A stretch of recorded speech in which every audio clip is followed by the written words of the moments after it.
Au Parti québécois, de par nos statuts, l'exécutif local a la responsabilité de rencontrer toute personne qui a déposé un bulletin de candidature à l'échelon de la candidature officielle, comme pour une élection générale, comme celle-ci.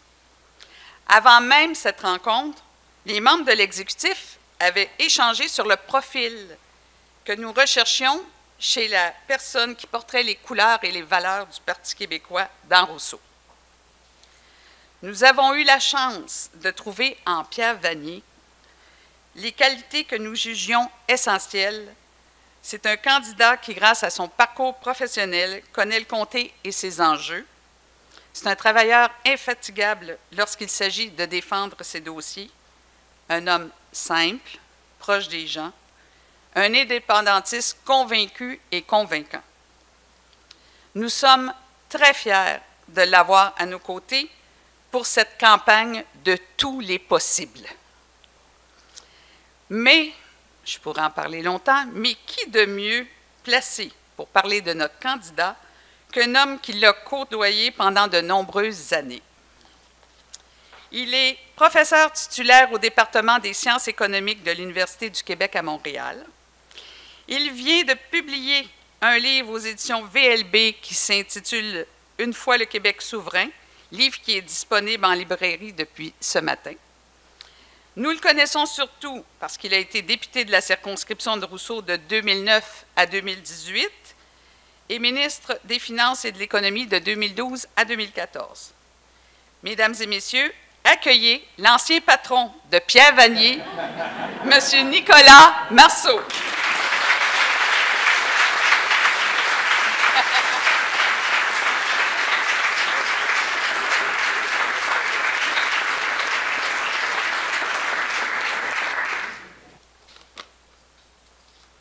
Alors, écoutez, bonsoir tout le monde, je suis content de vous voir, ça fait un bout, trop long, on dirait, mais j'ai pas chômé pendant ces 4 dernières années, et puis, je vais vous en parler dans une seconde. Alors, écoutez, je suis bien content de vous voir, je suis bien content de voir que vous êtes nombreux, c'est une élection qui est importante, comme elles le sont toutes, évidemment, mais celle-là, pour moi, en tout cas, elle est importante, une forme d'élection revanche, peut-être. Et puis, je compte sur vous beaucoup pour qu'on arrive avec la victoire à la fin. Alors hier, effectivement, c'était le lancement du livre que j'ai écrit, qui porte sur la souveraineté du Québec, puis j'ai vu Paul. Puis là, il me disait, Paul Saint-Pierre Plamondon, donc notre chef, qui me disait que la campagne allait porter sur la souveraineté, sur l'indépendance du Québec. Alors, évidemment, c'est un excellent choix. Je pense que vous allez en convenir facilement avec moi. La souveraineté, c'est pas un projet du passé, c'est le projet le plus moderne, le plus actuel, le plus urgent qu'on puisse concevoir pour le Québec. Les raisons pour faire la souveraineté n'ont jamais été aussi valables qu'aujourd'hui. Puis, je pourrais passer à travers plusieurs de ces raisons-là, mais je vais commencer par une qui est sortie juste la semaine dernière, le déclin du français. On a vu la semaine dernière dans le recensement, ce n'est pas des chiffres inventés par le Parti québécois, c'est des chiffres qui viennent de Statistique Canada. On a recensé la population canadienne, puis qu'est-ce qu'on a constaté? C'est le déclin du français. Le déclin du français au Québec, dans le reste du Canada, le déclin du français comme langue parlée dans la vie courante, notamment. Alors, on n'a pas de raison d'accepter cette situation-là au Québec. Il n'y a aucune bonne raison pour accepter ça. En fait, sur tous les plans, les décisions actuellement sont prises à Ottawa dans un Parlement, puis par un gouvernement, mais notamment dans un Parlement où nous ne sommes qu'une minorité. On est une minorité. Puis ce gouvernement-là, ce Parlement-là prend des décisions pour l'ensemble des Canadiens. Puis ça donne que l'ensemble des Canadiens ne ressemble pas nécessairement à l'ensemble des Québécois. Il y a des différences. Puis à tous les jours, puis à toutes les semaines, puis à tous les mois, Statistique Canada, l'Institut de la statistique du Québec publie des chiffres qui montrent à quel point on est différents, les Québécois et les Canadiens. On est différents sur plein d'aspects. Pensez aux heures de travail, pensez à la religion, notre rapport à la religion, évidemment, la langue, notre consommation culturelle, sur tous les aspects. Vous allez voir que c'est différent. Puis, le gouvernement canadien, donc, prend ses décisions pour l'ensemble du Canada. Puis, naturellement, s'ils font bien leur job là, au gouvernement du Canada, naturellement, ils vont prendre des décisions qui sont bonnes pour l'ensemble du Canada, Mais ça donne que ce n'est pas ce que nous sommes. Ça ne répond pas à nos problèmes, à nos difficultés. Donnez-moi une seule bonne raison pour laquelle on accepte ça. Ça n'a pas de sens qu'on se contente des solutions qui sont bonnes pour le Canada. C'est comme si on allait au restaurant, vous et moi, puis que j'étais obligé de manger ce que vous avez le goût de manger. Là, ça ne marche pas, ça. Moi, j'ai le droit de manger ce qui me tente, j'ai le droit d'avoir ce qui me convient. C'est la même affaire pour le Québec. On n'a pas à accepter des solutions de deuxième ordre qui sont concoctées à Ottawa par les fédéralistes. Fait que donc, déclin du français, évidemment, ils vont bloquer les quelques petites mesurettes que les caquistes ont mises en place. Hein, s'il y a quelque chose qui marche dans ce qui a été mis en place par les caquistes, ça va être bloqué par les cours. Fait que c'est le monde dans lequel on est. Pensez aussi, puis je sais que ça préoccupe beaucoup les plus jeunes, puis je dois dire que moi aussi j'ai changé à ce sujet-là, puis ça me préoccupe de plus en plus. Il y a toutes les questions environnementales, puis des hydrocarbures. C'est une belle sonnerie, ça? Donc, la question des hydrocarbures, on va encore avoir besoin de pétrole dans les prochaines années. On veut faire la transition vers moins de pétrole, puis éventuellement vers plus de pétrole, puis c'est une bonne chose. Mais alors qu'on sait qu'on s'en va vers moins de pétrole, au gouvernement fédéral, ils encouragent les sables bitumineux, ils encouragent le gaz naturel, les sables bitumineux, le pétrole aussi, à Terre-Neuve, on a vu la décision qui a été prise. Et ça, si ça n'était que ça, bon, ça serait déjà une très mauvaise décision. Mais en plus de ça, bien, ça empêche qu'ils nous appuient vers une transition vers des énergies propres que nous, on est capable de produire. Fait que tous les dollars qui sont versés aux hydrocarbures, c'est des dollars qui viennent nuire aux énergies propres que nous, au Québec, on est capable de produire. Pourquoi est-ce qu'on accepte ça? Ça n'a aucun bon sens. Je dois juste donner un dernier exemple, puis celui-là aussi, il m'énerve, c'est toute la question du pouvoir fédéral de dépenser.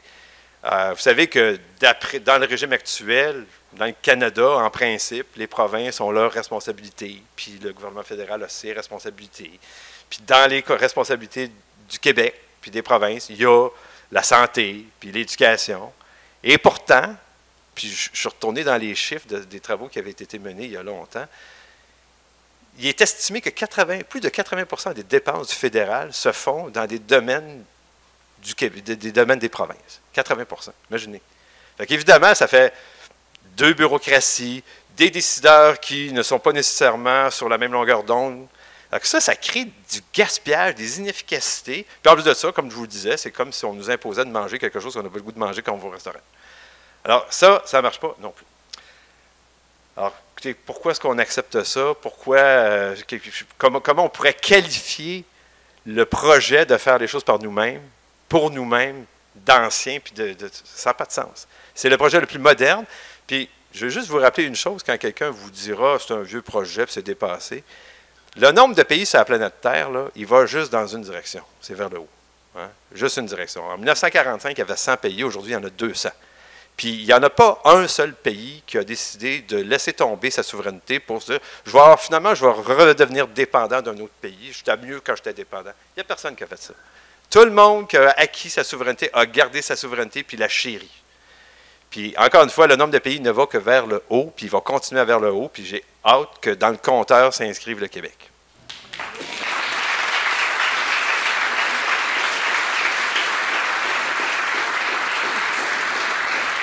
Maintenant, je vais juste vous parler très brièvement de mon livre. J'espère que vous allez le lire éventuellement. Mais je vais juste vous en parler très brièvement parce qu'il y a une chose que je dois clarifier avec tout le monde. Okay? Alors, le livre que j'ai écrit, j'ai mis beaucoup de temps dessus, il comporte 3 parties. Okay? La première partie, ça répond à questions les plus élémentaires qu'on puisse imaginer sur la souveraineté. Questions au sujet desquelles il est dur de trouver des réponses. Malheureusement, puis vous m'avez posé des questions quand on se voyait régulièrement, puis souvent on me demandait des affaires sur c'est-tu viable, on est-tu capable, qu'est-ce qui va se passer avec ceci, qu'est-ce qui va se passer avec cela. Puis j'aurais bien été en mal de vous dire d'aller lire à quelle place ou de vous trouver une réponse. Il n'y en avait pas facilement des réponses aux questions. Fait que la première chose que j'ai faite dans le livre, c'est de répondre à ces questions-là, des questions de base. Là. C'est quoi faire la souveraineté? Pourquoi est-ce qu'on ferait la souveraineté? Puis est-ce que c'est faisable? Ça, c'est la première partie. La deuxième, je raconte où est-ce qu'on en est avec l'idée de souveraineté. bon, ça ne va pas toujours aussi bien qu'on le voudrait. Il y a eu des meilleurs moments, il y a eu des moins bons. Aujourd'hui, il y a beaucoup de souverainistes qui, malheureusement, se sont dispersés dans plusieurs partis. Vous savez, il y a beaucoup de monde qui ont voté pour la CAQ à la dernière élection, notamment ici. Puis là-dedans, il y a plein de souverainistes. Il y en a plein. Puis il faut aller les chercher. Il faut leur parler, il faut aller les reconquérir. Okay? Puis il y en a un petit peu à Québec solidaire, puis il y en a évidemment beaucoup parmi vous au Parti québécois. Il y en a peut-être dans d'autres partis, là, je ne vais pas spéculer, au Parti libéral, j'imagine qu'il n'y en a pas beaucoup. Peut-être au Parti conservateur. Mais bon, en tout cas, en gros, quand même, il y en a beaucoup de souverainistes, mais ils sont dispersés. Okay? Puis j'essaie d'expliquer pourquoi on en est rendu là. Puis bon, Puis une fois que j'ai raconté ça dans la deuxième partie de mon livre, dans la troisième partie, je présente mes solutions. Hein, j'explique ce que je ferais pour réussir à rassembler tous ces souverainistes qui sont aujourd'hui dans plusieurs partis. Bon, je veux juste mettre une chose parfaitement au clair, puis je voulais vous le dire à vous en particulier. Dans mon livre, je formule certaines critiques. Je formule certaines critiques à l'endroit du mouvement souverainiste, puis même à l'endroit du Parti québécois, que j'aime profondément par ailleurs. Ça ne veut pas dire que je ne suis pas pour le Parti québécois. Au contraire, à la prochaine élection, puis je suis ici pour une seule raison, je vais voter pour le Parti québécois, je vais appuyer Paul Saint-Pierre Plamondon, puis je vais appuyer Pierre Vanier. Okay? Donc, que ce soit clair pour tout le monde. Okay?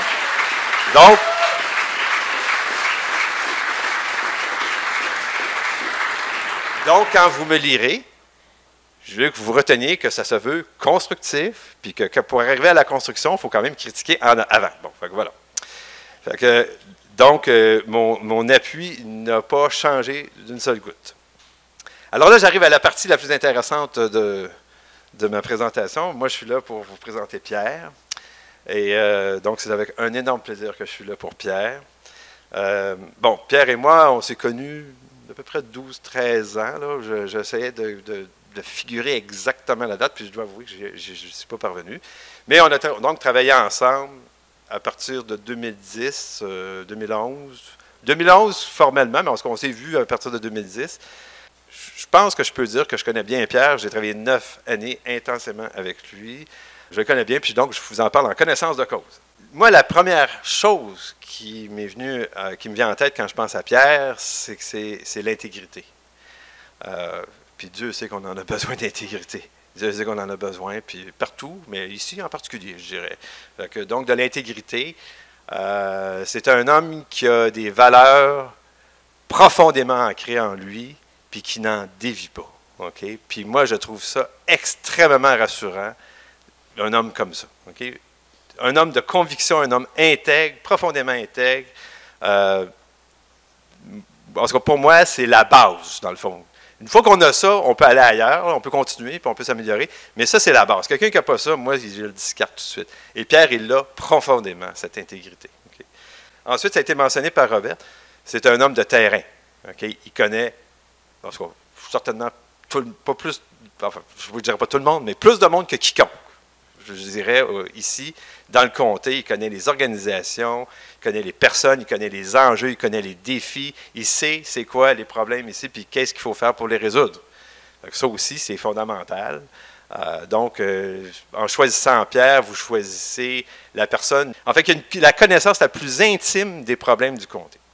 L'autre affaire, puis moi je pense que c'est aussi dans les choses fondamentales, il se présente pour les bonnes raisons. Hein? Il ne se présente pas...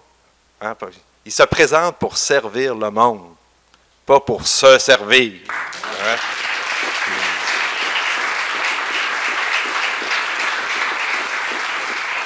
Pierre, c'est un homme qui est humble, il n'est pas à la recherche des honneurs, puis des caméras, puis tout ça. Il fait ça pour servir le monde. Puis je suis convaincu que personne ne va être mieux au service de la population que Pierre Vanier. Puis bon, il est bourré de talent par ailleurs, plein d'autres qualités. C'est un gars intelligent, c'est un gars qui a un excellent esprit de synthèse. Il est toujours en mode solution. C'est pas quelqu'un, quand il y a un problème, il ne cherche pas à trouver le coupable, il cherche à trouver la réponse puis la manière de régler le problème. C'est un gars qui a plein d'initiatives aussi. Quand j'étais là, il m'a proposé plein d'affaires. Il y a plein de choses qui sont apparues grâce à lui. Puis il est à l'écoute. Puis je sais que les gens ont besoin d'être écoutés. J'ai fait ce métier d'être votre représentant, votre député. Puis une des parties du travail, c'est d'être à l'écoute puis d'entendre ce que les gens ont à dire. Parce que son rôle, ça va être de porter votre voix. Hein? Porter la voix des gens, ça suppose qu'on a compris ce qu'on a dit. Alors, c'est quelqu'un donc qui a cette capacité d'écoute qui est super importante dans le métier. Fait que voilà, en gros, c'est ce que j'avais à vous dire. Moi, je suis là parce que Pierre a mon appui le plus entier, le plus complet, et je compte sur vous pour faire de Pierre Vanier le prochain député de Rousseau. Merci.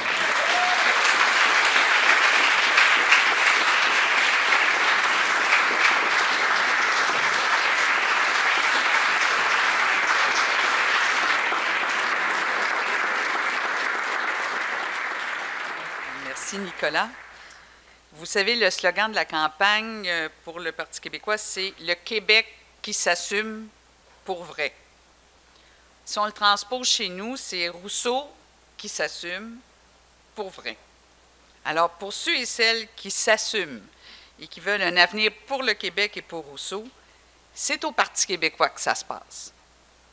Alors, chers amis, je vous invite à accueillir chaleureusement le candidat officiel du Parti québécois dans Rousseau, M. Pierre Vanier.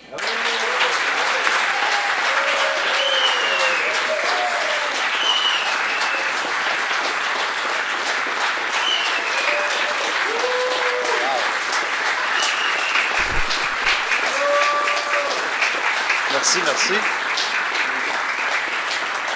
Merci à vous tous. Merci d'être ici en si grand nombre. Avant de débuter, j'ai choisi le 24 août, pas pour n'importe quelle raison. On sait très bien, aujourd'hui, c'est l'anniversaire d'un des plus grands, sinon le plus grand Québécois qui a passé ici. Je parle de M. René Lévesque, tout le monde le sait. M. Lévesque, merci d'avoir cru en nous, Québécoises et Québécois, et de nous avoir donné cet objectif, ce but ultime qui donnera tout le plein potentiel au Québec avec son indépendance. Je pense que c'est important de le remercier. Le remercier souvent parce qu'on est ici, on fait ce job-là, on essaye de faire ce job-là en raison de cet homme-là qui a tout laissé de côté. Il aurait pu être ce qu'il a toujours voulu, ambassadeur à Washington, s'il était resté avec le Parti libéral. Il a décidé de défoncer les portes et de créer le Parti québécois et d'être rendu où ce qu'on est aujourd'hui. Donc, merci, M. Lévesque, pour ça. À mon ami Nicolas, j'ai eu la chance, ou plutôt, on a eu la chance de côtoyer un grand homme intègre, loyal et bon. Il n'y en a pas eu beaucoup de députés comme toi, Nicolas. Vraiment pas. J'ai été à la bonne école. Et j'espère, si la population de Rousseau le permet, d'être un député à la hauteur comme tu l'as été. Merci beaucoup, Nicolas.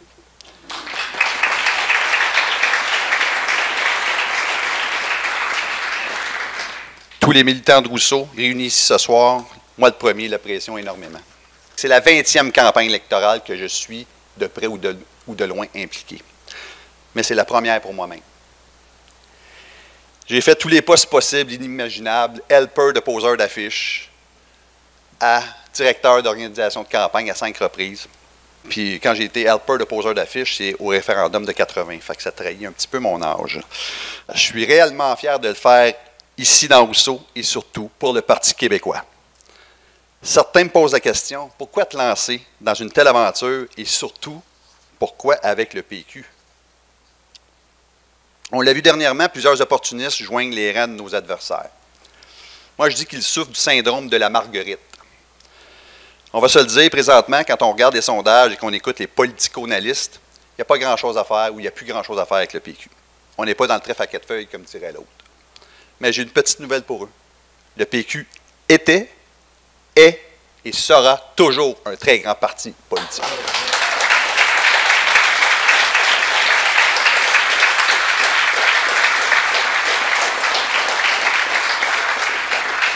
La raison, c'est qu'il est propulsé par une mouvance beaucoup plus grande que lui. Puis je parle ici de l'indépendance du Québec.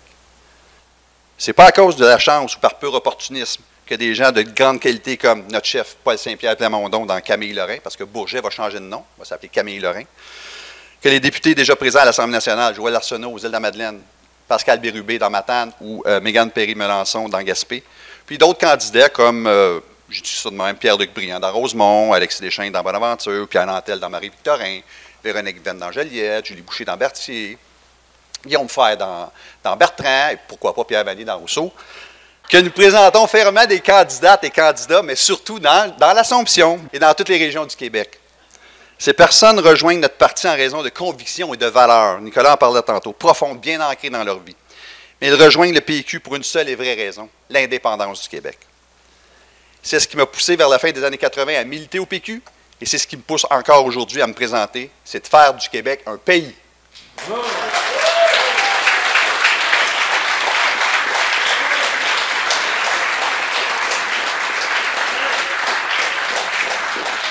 Bernard Landry le disait, l'indépendance n'est pas à gauche, elle n'est pas à droite, elle est en avant. Tant que le pays reste à faire, je me battrai pour que les Québécoises et les Québécois puissent s'accomplir selon leurs rêves et leurs ambitions. Enfant unique, je viens d'une famille modeste du sud-ouest de Montréal où on ne parlait pas vraiment de politique. Sauf avec mon parrain, Jean-Paul, le frère de ma mère, qui lui était très politisé. J'aimais l'écouter parler d'histoire, de politique. Il m'a souvent parlé des guerres entre Français et Anglais, Verdun, Ville-la-Salle, Saint-Henri. Puis, un jour, il m'a dit, quand tu as eu la chance de parler avec le fils d'un patriote, tu ne vois plus le Québec de la même façon. Il est né en 1929, j'ai fait le décompte, fils d'un patriote. Le monsieur avait quelque chose comme 75 ans quand il l'a rencontré. Mon parrain avait 12-13 ans. Donc, tout ce que cet homme a pu vivre par le contact, c'est sûr et certain que tu ne peux plus voir le Québec de la même façon. Donc, mon premier contact, comme je le disais tantôt, était avec le référendum de 80. Je savais que j'étais un peu plus québécois que canadien, mais pas plus qu'il faut. Pas sûr. Cependant, tout comme vous, je suis amèrement déçu du résultat. Mais c'est vraiment pendant mes études universitaires à Ottawa. Comme le chef Paul, j'ai fait mes études dans un pays étranger, que je suis devenu un indépendantiste pur et dur, et je le suis toujours aujourd'hui. J'ai alors compris toutes les discussions et échanges que j'ai eus avec mon parrain sur le mépris et la supériorité des Anglais envers les petits Canadiens français, comme ils nous appelaient dans le temps.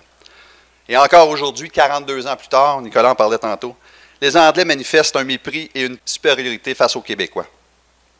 Même à la Chambre des communes, il y a l'anglais et la traduction simultanée. Il n'y en a pas de français. Parlez-en à vos députés du Bloc québécois. M. Parizeau l'a dit souvent, enseigner l'histoire aux jeunes forme des indépendantistes.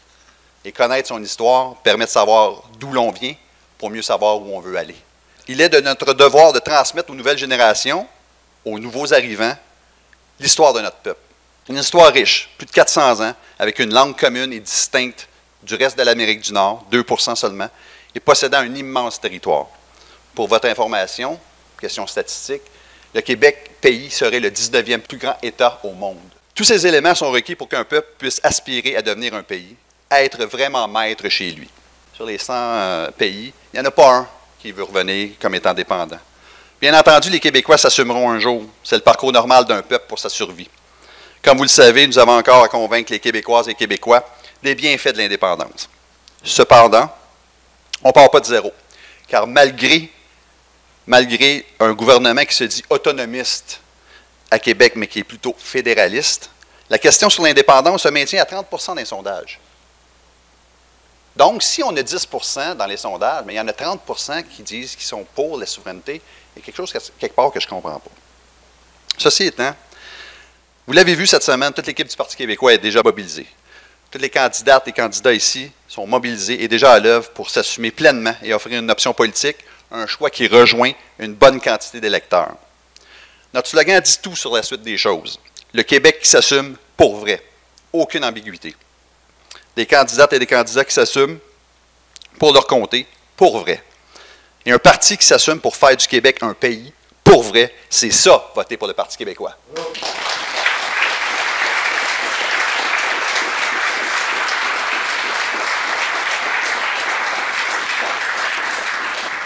On n'est pas comme à Québec solidaire ou qui se dit souverainiste quand c'est devant les caméras ou en petit groupe restreint. Ou à la CAQ, dont les mots en I ou en S sont diabolisés, un peu comme les mots en N dans nos universités. On dit souvent que peu importe le comté du West Island, un candidat libéral est presque automatiquement élu. Pour ma part, je me considère un peu, même pas mal, comme les libéraux du West Island, car peu importe le candidat, tant et aussi longtemps que le pays du Québec n'est pas « Je voterai toujours pour le seul parti qui prône l'indépendance du Québec, toujours et tout le temps, et c'est le Parti québécois. »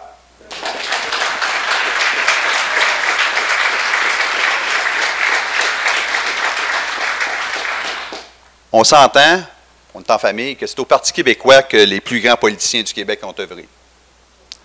Pensons juste un instant à M. Lévesque, Jacques Parizeau, j'en nomme juste 2-3 comme ça, Bernard Landry, Mme Pauline Marois, et comme vous savez, j'en passe énormément. On pourrait décliner la liste pendant des heures. Nicolas Marceau. C'est extrêmement grisant de marcher dans leurs pas et d'évoluer pour la même équipe que ces très grands politiciens. J'ai joué au hockey dans ma vie, puis c'est sensiblement la même sensation que je ressens qu'un jeune Québécois qui rentre pour la première fois dans le vestiaire du Canadien de Montréal après y avoir été repêché. C'est émouvant, mais combien stimulant. François Legault et toute l'équipe de la CAQ sont à des années-lumière de l'expérience et de la qualité de ces personnes qui ont fait du Québec ce qu'il est aujourd'hui. Être député, Nicolas le disait tantôt, est un don de soi. Et la valeur d'un bon député tient à sa capacité à donner. On peut vouloir devenir un député qui a du succès, mais je préfère de loin devenir un député qui a de la valeur auprès de ses commettants. Je veux être la voix des citoyens de Rousseau à l'Assemblée nationale. Rousseau a besoin d'une voix pour les représenter auprès du gouvernement et non d'un porte-parole du gouvernement auprès des citoyens de Rousseau.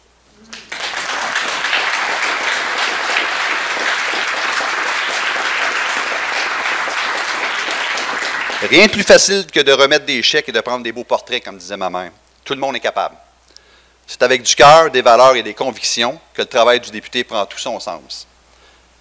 Et les qualités indispensables pour être un bon député sont l'écoute, l'empathie et le souci des autres. Les citoyens s'attendent à ce que leurs élus soient présents pour eux. Là, je parle à mes collègues. On est capable de le faire. Être là pour eux, c'est travailler pour eux et surtout pour les bonnes raisons. J'ai toujours été près des gens et le contact, l'échange direct est l'une de mes forces. Je milite dans Rousseau depuis 2003, mais en politique active depuis 2011. Donc, je connais très bien tous les acteurs politiques, communautaires et sociaux de la circonscription.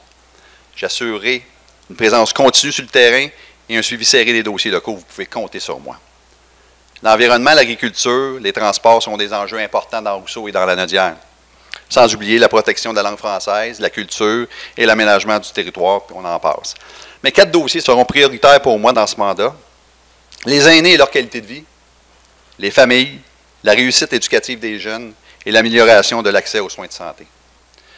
Les aînés et leur qualité de vie sera au cœur de mes combats quotidiens.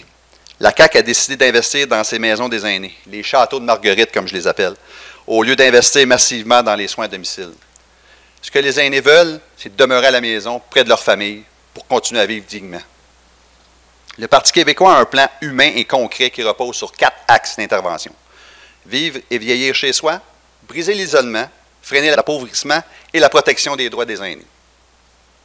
Pour les familles, c'est d'avoir accès au réseau de garderies subventionné à 100%, tant dans les CPE, les garderies que le milieu familial. Au Québec, présentement, 50 000 enfants sont en attente d'une place subventionnée. C'est inacceptable. Mais à la CAQ, on a une obsession avec les maternelles 4 ans. Souvenez-vous de François Legault qui a même mis son siège en jeu en 2018 sur cette promesse. Sur les 5 000 classes de maternelle 4 ans promises dans son mandat, la CAQ a finalement promis d'en livrer 2600 d'ici la rentrée 2023-24. Le mandat, c'était 18-22. Pour ensuite repousser cet objectif-là de 2 ans. Donc, ce qu'il avait promis en 18 pour 22, il est repoussé à 25-26. Le PQ vise donc le 100% CPE, soit un enfant, une place en CPE. C'est un objectif ambitieux, mais réalisable. Ça prend seulement un gouvernement avec une vision et du vouloir, ce que le Parti québécois est. Mon autre combat sera la réussite éducative des jeunes. C'est un cliché, mais l'éducation doit être la priorité absolue de tout gouvernement. Nos leaders de demain sont sur les bancs d'école d'aujourd'hui ou ne sont tout simplement pas encore nés. Que sera la société dans 10, 20, 40 ans? On va peut-être être ici, on ne sera peut-être pas, on ne sait pas on ne sait pas, personne ne le sait. Mais il est primordial de bien les outiller et les préparer à faire face aux défis qui se dresseront devant eux. Le constat n'est pas rose dans le nord de la Nodière, puis on est les 4 collègues du nord de la Nodière ici présents. La réussite des jeunes de notre territoire est l'une des pires au Québec. On prend le classement des jeunes, on les revient de bord, on est premier. C'est à peu près ça. Pour la cohorte 2015-2020, le taux de réussite au Québec en 5 ans, c'est 76,4. Dans Dessamare, 63,5. Donc, c'est moins de 13 % par rapport au Québec. Chez les garçons, c'est catastrophique. On parle d'une différence de 17 % entre la moyenne québécoise et des SAMAR. C'est sans parler des écoles vétustes, 11 sur 21 dans Rousseau, qui sont classées D ou E, et des bris de service de la part des transporteurs. En tout, c'est plus de 3000 parcours qui ont été annulés lors de la dernière année, juste dans des SAMAR. Ça, c'est des jeunes qui ont de la difficulté à aller à l'école puis qui ne peuvent pas y aller parce que l'autobus ne se présente pas, pour diverses raisons. Donnons-leur des écoles de qualité, saines et sécuritaires, et assurons un transport fiable avec une main-d'œuvre qualifiée. Il faut agir immédiatement afin de renverser la situation pour nos jeunes. Ils le méritent tellement. Finalement, d'avoir une amélioration de l'accès aux soins de santé. En général, dans Rousseau et dans le nord de la région, l'accès aux soins est un irritant dans la qualité de vie de nos citoyens. Ne cherchons pas à réinventer la roue. Les solutions pour une réelle amélioration de notre réseau existent, sont connues et répétées par bon nombre d'acteurs, mais ne sont jamais appliquées. Il est donc nécessaire de ne pas faire la promesse, comme les autres font, de régler tous les problèmes du système de santé, mais de présenter des solutions viables et vitales pour répondre à la situation d'urgence dans laquelle se trouve notre réseau. Pour les travailleurs du réseau, mais surtout pour les patients. Nous devons essayer autre chose. Toutes les recettes du passé n'ont mené à rien. Il faut avoir une nouvelle vision qui ramènera un peu de dignité et d'humanité au sein du réseau de santé qui en a réellement besoin. Je ne sais pas pour vous, mais j'ai beaucoup de difficultés à trouver un ministère qui va mieux en 2022 qu'en 2018. Mais nous savons une chose, que c'est en raison d'un manque flagrant de vision et de vouloir de la part de la CAQ que nous sommes rendus là aujourd'hui. Ils veulent même continuer à rétrograder le Québec. Vous avez entendu leur slogan, « Continuons ». Ça promet. Et que dire du nationalisme mou de François Legault? Son approche avec Ottawa est vouée à l'échec. Le seul mot que le fédéral transmet à Québec, c'est « non ». Il a été rabroué 21 fois de suite par Justin Trudeau depuis 2018. Je vous l'ai dit plus tôt, pour un statisticien sportif, tout est chiffre. Donc, François Legault, il est 0 en 21. Vous connaissez le baseball ici? Quand tu as 0 en 21 au bâton, tu ne joues plus. Tu es assis sur le banc, ou tu es dans les estrades, mais tu ne joues plus. Donc, les seuls gains réels du Québec face à Ottawa ont été quand c'était un gouvernement du Parti québécois au pouvoir. Les seuls gains réels. En raison, et vous le savez très bien, d'un probable référendum qui était, est et sera toujours le rapport de force d'un gouvernement du Parti québécois face à Ottawa et à aucun autre parti. Il n'y a pas 56 façons de faire avancer le Québec. C'est l'indépendance, un point, c'est tout.